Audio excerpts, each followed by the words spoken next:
बिस्मिल्लाहिर्रहमानिर्रहीम। अल अज़ीज़ मार्केटिंग के YouTube channel से फवाद मसूद का सलाम आपकी खिदमत में अर्ज़ है। व्यूवर्स, बात करेंगे अपार्टमेंट में इन्वेस्ट कर रहने के फ़ायदे। ये बड़ा इम्पॉर्टेंट टॉपिक क्यों है? क्योंकि जो ज़मीन है वो बहुत ज़्यादा महंगी होती चली जा रही है। ख़ास तौर पर लाहौर शहर में आप देखें तो जो प्लॉट्स के रेट्स हैं वो बहुत ज़्यादा हाई हो चुके हैं। उसको ख़रीदना, फिर उस पर कंस्ट्रक्शन करना, ये एक बहुत हेक्टिक काम होता है जो कि आजकल के मसरूफ़ दौर में हर कोई नहीं कर सकता। लिहाजा रुझान आ रहा है अपार्टमेंट्स की तरफ। तो हम आपको अपार्टमेंट्स के अफादियत बताएंगे, वहाँ रहने के भी फ़ायदे बताएंगे और वहाँ इन्वेस्टमेंट के भी फ़ायदे बताएंगे। ये दो चीज़ों पर आज बात की जाएगी।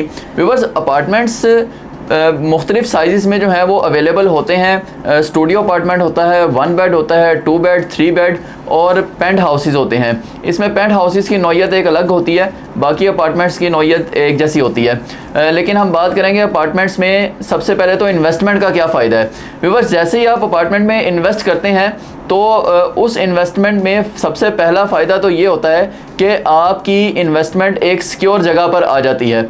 वो इस तरीके से कि अपार्टमेंट में अब आपको तो तामीरात नहीं करनी पड़ेंगी।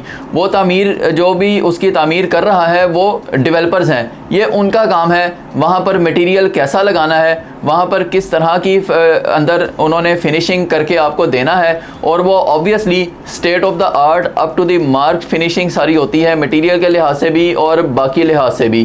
तो एक तो ये आपकी परेशानी ख़त्म हो जाती है इस इन्वेस्टमेंट के बाद कि डेवलपमेंट आपने नहीं करनी, जो कि बहुत हेक्टिक होता है।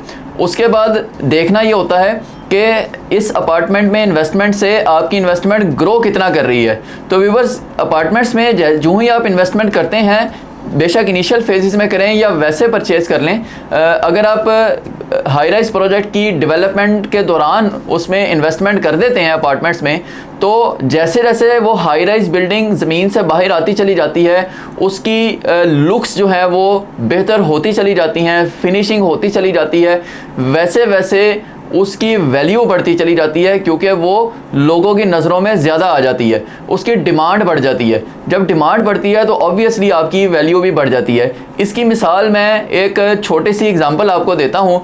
बैरी ऑर्चर्ड फ़ेज़ 4 में टाइम्स स्क्वायर मॉल जो है वो तकरीबन 2 साल हो गए हैं इस प्रोजेक्ट को लॉन्च हुए और ग्रे स्ट्रक्चर इसका तकरीबन कंप्लीट है।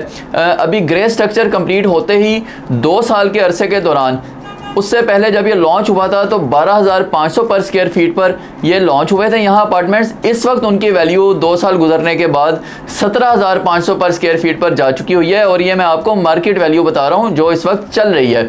आप इस टाइम स्क्वायर मॉल को विज़िट भी कर सकते हैं जाकर। ये मैंने एक मिसाल आपको दी है। इसी तरह जो भी हाई राइज प्रोजेक्ट में अपार्टमेंट्स होते हैं उनकी वैल्यू ऐसे ही ग्रो करती है। व्यूअर्स, अब हम बात करेंगे अपार्टमेंट में रहने से आपको क्या क्या फ़ायदे हासिल होते हैं। तो सबसे पहला फ़ायदा तो है सिक्योरिटी। आप अपार्टमेंट्स जो हैं वो नॉर्मली 4th या 5th फ्लोर पर स्टार्ट होते हैं, जहां पर इतनी आसानी से नहीं पहुंचा जा सकता। और सेकेंडली, अपार्टमेंट्स में एंट्रेंस से पहले नीचे ग्राउंड फ्लोर पर ही एक वेल मैनर्ड सिक्योरिटी चेक होता है, जिसके बाद ही अपार्टमेंट फ्लोर पर कोई एंटर हो सकता है। तो और इर्द गिर्द भी आपके जो है वो अपार्टमेंट्स ही हैं, लोग ही रह रहे हैं, तो ये चीज़ें आपको सिक्योर करती हैं इन सारे मामलात में।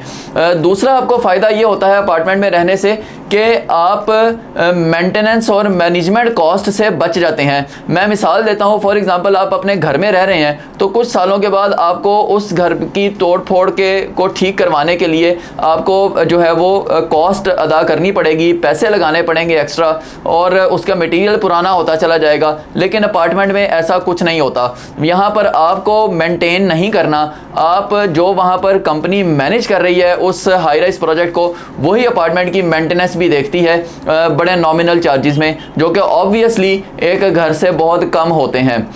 तीसरा आपको सब फ़ायदा ये हासिल होता है कि अपार्टमेंट जिस हाई राइज बिल्डिंग में लोकेट करते हैं वहीं पर आपको तमाम किस्म की बेसिक फैसिलिटीज़ अवेलेबल होती हैं, जो कि आमतौर पर शायद आपको, अगर आप किसी इलाके में प्लॉट पे घर बना कर रह रहे हो तो वहाँ शायद ये फैसिलिटीज़ ना मिलें। फॉर एग्ज़ाम्पल वहाँ पर अपार्टमेंट्स की बिल्डिंग में ही आपको शॉपिंग फैसिलिटीज़ भी मिल जाती हैं, हर तरह के ब्रांड्स वहाँ पर होते हैं। जैसा मैंने अर्ज़ किया कि नीचे जो फ्लोर्स हैं, ग्राउंड या बेसमेंट से लेकर 3rd फ्लोर 4th फ्लोर तक, जहाँ तक भी ये 3-4 फ्लोर्स होते हैं, कमर्शियल होते हैं, यहाँ पर ब्रांड्स होते हैं।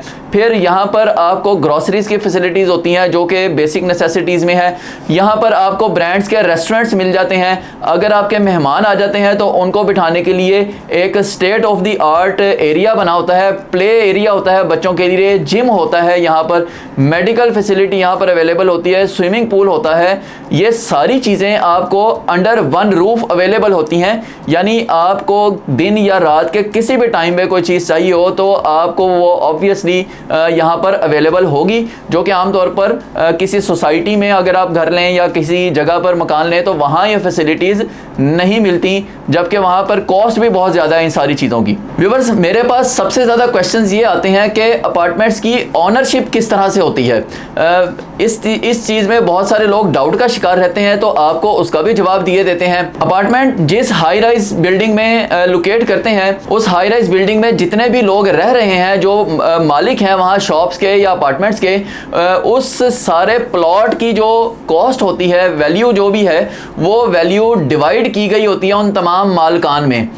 एक तो ये चीज़ होती है। दूसरा, जब आपके अपार्टमेंट की इंस्टॉलमेंट्स कंप्लीट हो जाती हैं, ये मैं इंस्टॉलमेंट्स वाले अपार्टमेंट्स की बात कर रहा हूँ, जब कंप्लीट हो जाएंगी तो जिस भी सोसाइटी में वो अपार्टमेंट की बिल्डिंग लोकेट करती है, उस सोसाइटी की तरफ से आपको रजिस्ट्री आपके नाम पर जो है वो कर दी जाएगी। फॉर एग्जांपल, आप बहरिया टाउन में या बहरिया ऑर्चर्ड में किसी हाई राइज में अपार्टमेंट लेते हैं और जब आपकी इंस्टॉलमेंट कंप्लीट हो जाएंगी तो डेवलपर की तरफ से भी आपको एनओसी दे दिया जाएगा और बहरिया टाउन की तरफ से रजिस्ट्री आपके नाम पर कर दी जाएगी उस अपार्टमेंट की। तो ये सबसे बड़ी वैल्यू होती है। रजिस्ट्री जो है वही आपकी ऑनरशिप को जाहिर करती है। यानी आप हवा में नहीं हैं, आप बाकायदा उसके ऑफिशियली मालिक हैं। जैसे आमतौर पर आप प्लॉट और या घर के मालिक होते हैं, सेम ऐसे ही आप अपार्टमेंट के भी मालिक होते हैं। व्यूअर्स, अल अजीज़ मार्केटिंग के पास अपार्टमेंट्स की बहुत ज़्यादा ऑप्शंस अवेलेबल हैं, जिनमें ऐसे अपार्टमेंट्स हैं जो इनिशियल कंस्ट्रक्शन फेजेस में प्रोजेक्ट्स चल रहे हैं उनमें भी मौजूद हैं, जहां आप इंस्टॉलमेंट्स पे ले सकते हैं और इनिशियल फेजेस में आपको कम प्राइस पर जो है वो मिल जाएंगे। जो इस वक्त इनिशियल प्राइसेस होती हैं उन पे आपको मिल सकते हैं, जिनमें मैं कुछ प्रोजेक्ट्स का नाम ले लेता हूँ। तो उनमें अरेबियन 99 मॉल है, उनमें बहरिया स्काई है, उनमें सिटी सेंटर मॉल है। इसके अलावा अदर प्रोजेक्ट्स भी हैं जो अभी इनिशियल कंस्ट्रक्शन फेजेस में हैं। इसके अलावा आप ऐसे अपार्टमेंट्स भी हमारे पास अवेलेबल हैं जो रेडी टू मूव हैं, आप जस्ट उन्हें परचेज़ करें और मूव हो जाएं। उनमें फर्निश्ड भी हैं, सेमी फर्निश्ड भी हैं और एम्प्टी अपार्टमेंट्स भी हैं जिनमें आपको ख़ुद फर्नीचर लाना पड़ेगा। तो आपकी जो भी रिक्वायरमेंट है उसके मुताबिक हमारे पास हर तरह के अपार्टमेंट्स अवेलेबल हैं। आप स्क्रीन पर दिए गए नंबर में मुझसे कॉन्टैक्ट करें 24/7 व्हाट्सएप पे भी और कॉल पे भी। मैं आपको गाइड करने के लिए और बुकिंग के लिए अवेलेबल हूँ। फ़िलहाल इजाज़त दीजिएगा। अल्लाह हाफिज़।